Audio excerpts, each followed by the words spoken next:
구축 아파트에서 무료로 등급을 올 수 있는 제도가 있습니다. 기능적인 부분의 비용을 좀 더 쓰셔가지고 그 부분을 먼저 잡고선 싹 다 걷어내고 방수부터 제대로 하시는 걸 추천드리고 있습니다.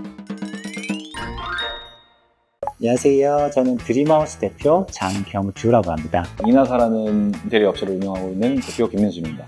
소조 디자인이라는 작은 스튜디오 운영하고 있는 안지찬 대표입니다.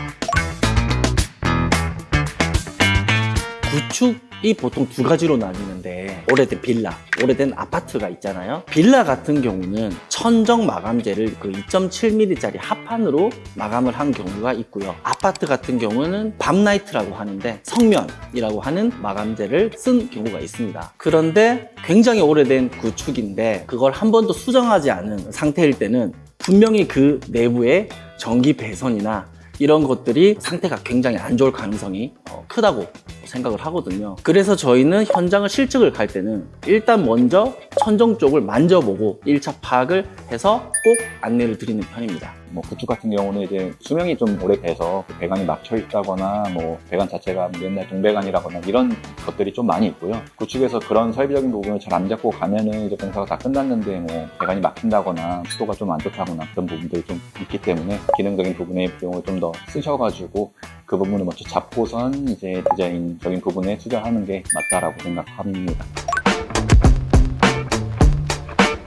아무래도 구축이 난이도가 높습니다. 변수가 워낙 많기 때문에 구축이겠죠. 비슷하다고 생각합니다, 사실은. 관리소에 비치되어 있는 도면들이 온도치가 못한 경우들이 많이 있어서 설비 도면과는 다르게 시공되어 있는 사례들이 있을 수가 있고요. 그런 경우들은 철거, 설비 비용들이 추가가 되는 경우들도 많이 있습니다. 도배를 새로 할 때는 필요에 있는 도배지는 뜯어내고 시공을 합니다. 근데 보통의 이제 곰팡이가 피게 되면 도배지에도 곰팡이가 피게 되고요. 소코보드라고 하는 그 마감재에도 곰팡이가 피게 됩니다. 원래는 다 뜯어야 되는 거죠. 33년 정도 된 그 아파트를 한 적이 있었습니다. 소비자분도 이 도면을 가지고 오시면서 날개벽은 털리지가 않고 위쪽 보는 털릴 거다, 그렇게 말씀을 하셨고, 거기에 맞춰서 샤시도 거의 한 1m 정도 줄여가지고 디자인을 전체 잡았고, 근데 이게 완전 반전이었던 게 요 날개벽은 깔끔하게 털렸고 천정에 있는 하리가 털리지 않았던 거죠. 주택은 등뼈 같은 구조의 이 보가 있지 않는 게 일반적인데 너무 의외의 상황이어가지고 목공 도면, 전기 도면 다 바꾸고 디자인 도면 싹 수정하고 소비자께 설명하느라 좀 진땀을 뺐던, 결과적으로 마음에 들어 하셔가지고 다행이었지만 굉장히 당황했던 기억이 있습니다. 신축에서는 기본 아파트 자체에 깔려있는 전기적인 부분들이 많이 있어서 그거를 살려가면서 전기 작업을 해야 되는 부분들이 좀 어려운 부분이 있고요. 구축은 이제 레이아웃 변경에 대한 한계는 있지만은 설비, 전기, 단열 이런 것들, 그리고 변수에 대한 발빠른 대응 이런 것들이 좀 많이 따라와야 되기 때문에 둘 중에 뭐가 어렵냐라고 하기에는 비슷한 난이도인 것 같고 방향이 좀 다른 것 같습니다. 내력벽 철거는 우수관에 세탁 배관 꽂기, 엑셀 배관은 재고 사용 절대 금지. 덧창 시공, 타일 덧방 시공, 타일 시공을 비추천합니다. 욕실 덧시공, 창호 부분 교체, 철거 없이 마감재 교체. 내력벽, 요거는 설명도 필요 없을 것 같습니다. 아파트를 지지하는 안전상의 문제이기 때문에 절대로 안 된다 말씀드리고, 우수관에다가 그 세탁 배수를 이렇게 두고 물을 내리게 하면 안 되냐 등의 말씀들을 하시는데 진짜 주의하셔야 됩니다. 생각하는 것보다 세탁기에서 많은 물이 나와요. 그런데 그걸 우수관에다가 두면 저층 같은 경우는 역류의 문제도 생길 수가 있고, 노후된 아파트일수록 문제가 빈번하거든요. 저희는 절대로 안 된다고 말씀을 드립니다. 엑셀 배관을 우리가 발주를 하면 새 제품 같은 경우는 검은색 비닐로 포장이 돼 있거든요. 그 이유가 뭐냐면 얘는 햇빛에 노출이 되면 안 돼요. 장기간 노출이 됐을 때는 이게 경화가 되면서 손상이 갈 수가 있습니다. 그걸 그대로 배관을 깔면 달면서 누수라든지 그 외에 여러 가지 문제가 발생할 수 있기 때문에 저는 언박싱 체크를 하시라고 말씀을 드리는데, 만약에 다른 업체에서 하신다면 꼭 믿을 만한 설비 업체 찾아가셔가지고라도 꼭 보시길 권장드립니다. 욕실 덧시공을 하게 되면은 안에 있는 설비적인 부분을 손보기 어려운 것도 있고, 당장의 비용을 아낀다고 욕실 덧시공을 했다가 또 방수 문제가 터지면은 다시 뜯어내야 되는 리스크가 있기 때문에 구축에서 이런저런 덧시공은 추천하는 편입니다.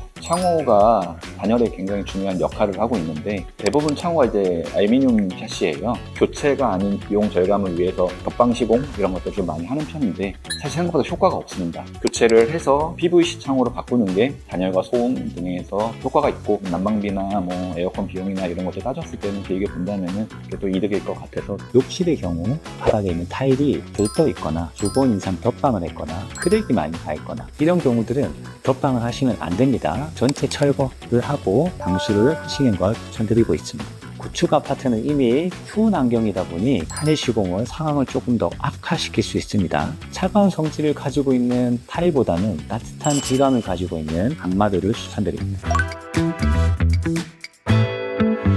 창호 교체, 단열 보강, 보일러 분대기 교체는 욕실 올처 이거 창호 전체 교체 확장입니다. 노후 배전반 교체, 욕실 전체 철거, 알루미늄 샤시나 목 샤시, 가전들이나 전자기기들 우리 예전에 비해서 굉장히 다양하고 정말 많이들 쓰고 계시고 그런 시대에 왔기 때문에 이 노후된 배전반들이 그걸 감당을 못해요. 안전한 범위 내에서 한계치까지 그 능력을 끌어올려주는 공사라고 이해하시면 쉽습니다. 비용적으로는 한 35만 원 정도 일반적으로 하거든요. 그렇게 큰 금액도 아니기 때문에 공사하실 때 반드시 하실 것을 권장드리고 있습니다. 구축 아파트는 요새 신축보다 공간들이 너무 좀 작게 빠져 있는 경우가 많기 때문에 그런 공간적 한계를 확장을 통해서 좀 넓힐 수 있고, 요새 또 워낙 가구라든지 뭐 소파라든지 뭐 집에서 누릴 것들에 대한 가전 가구들이 많이 집에 들어오는데 조금 더 내부 공간을 넓게 쓸 수 있게끔 이제 확장을 하는 게 저는 좋다고 생각을 합니다. 거실 확장은 기준으로 샤시를 제외하고 한 200만 원 중반선이라고 생각을 하는데요. 창호와 단열 이런 부분들도 물론 중요하지만 오래된 분대기는 부식으로 인한 누수와 난방 배관의 물 흐름의 효율을 떨어뜨릴 수 있기 때문에 교체하시는 걸 추천드립니다. 제가 먼저 권하지는 않는데 하면 안 된다는 아니라고 생각합니다. 설비를 얼마나 잘 잡느냐에 대한 문제인데, 필요하시고 꼭 원하신다면 당연히 진행을 해드리지만 반드시 사전에 이제 더블 체크를 통해서 준비를 하는 게 중요하다고 생각을 합니다. 뭐 예를 들어서 아랫집은 거실일 건데 우리 집은 주방이다. 물을 쓰거나 물을 흘려보내면 아랫집에 소음이 갈 수 있겠죠. 그런 부분들 때문에 배관에다가 자음제를 감는다든지 주의를 하셔가지고 시공만 제대로 한다면 문제없이 만족하실 수 있는 인테리어가 될 수 있을 것 같습니다. 한 가지 유의하실 점이 있는데, 이 싱크대, 배수구 같은 경우는 너무 지나치게 구배를 잡으면 물은 잘 빠지지만 각종 찌꺼기들도 나갈 수밖에 없는 상황이다 보니 그것들이 쌓여서 나중에 문제가 될 수 있어요. 싱크대를 옮겼을 때는 배수 구배는 자연스럽게 잡아야 된다. 디자인 레이아웃도 물론 중요하지만 기능적인 물수, 결로, 단열 이런 부분부터 확실하게 잡고 가시는 걸 추천드립니다. 요료를 등급을 올릴 수 있는 나라에서 지원하는 사업 제도가 있습니다. BRP라고 하는 이 사업은 창호, 확장, 단열, LED, 조명 교체 등을 고객님께 무이자로 할부로 나라에서 이자를 지원해주는 시스템이거든요. 이 구축 아파트에서 신청이 가능합니다. 특히나 신축이 아닌 구축 같은 경우는 우리 그 인스타나 핀터레스트 같은 우리 SNS는 잠시 내려놓으라고 말씀드리고 싶어요. 우리는 우선시 돼야 될 것은 기초 공사거든요. 처음에 제가 말씀드렸던 것처럼 뭐 샤시 교체라든지 뭐 배관 교체라든지 수도 교체라든지 이런 부분들에 대해서 충분히 사전에 염두를 하시고 예산 편성을 하시고, 처음에 상담을 잡으실 때도 업체에서 그런 부분을 중점적으로 설명을 해주는지 기준을 잡고 시작을 하시는 걸 권장드립니다. 한 가지 팁을 좀 드리자면, 어느 정도 그 업체의 아이덴티티가 잡혀 있고 톤 앤 매너를 일정하게 유지하는 업체가 있다면 기초 공사만 신경을 써서 해도 기본적인 그들의 그 톤 앤 매너는 쭉 잡혀서 나오기 때문에 반드시 업체 선정을 주의하셔서 두 마리 토끼를 다 잡으시길 바랍니다.